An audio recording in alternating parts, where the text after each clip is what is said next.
Assalamualaikum warahmatullahi wabarakatuh.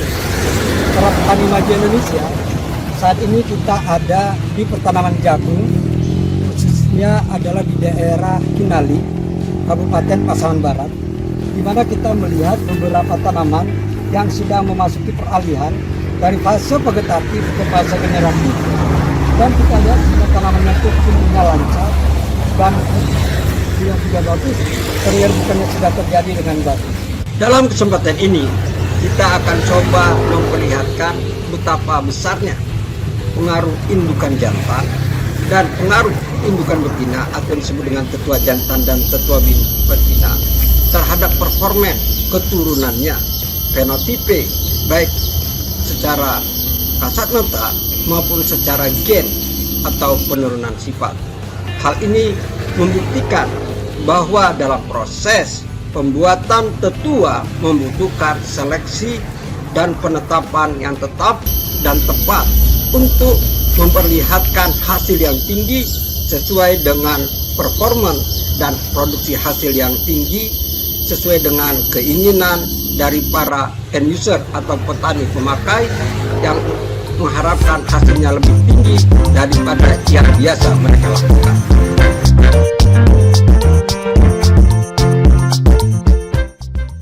Pengaruh indukan jantan dan betina pada performan fenotipe benih jagung hibrida.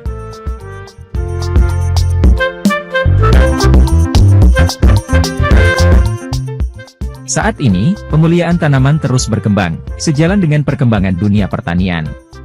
Di mana, metode awal dalam pemuliaan tanaman adalah seleksi, lalu memelihara, dan domestikasi.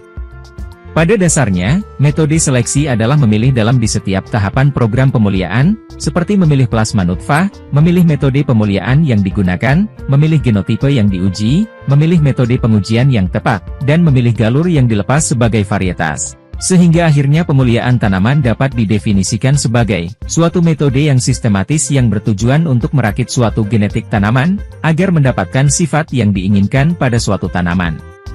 Sifat-sifat tersebut antara lain adalah potensi hasil tinggi, daya adaptasi lebih baik terhadap cekaman biotik dan abiotik, umur genja, kandungan dan kualitas gizi yang lebih baik, serta sifat estetika tanaman lainnya. Di dalam program pemuliaan tanaman, salah satu metode yang sering digunakan adalah metode pemuliaan secara konvensional. Pemuliaan tanaman konvensional merupakan teknik pemuliaan tanaman dengan menyilangkan secara langsung sebuk sari atau polen kepada putik. Di mana teknik pemuliaan secara konvensional ini telah terbukti mampu menghasilkan varietas unggul.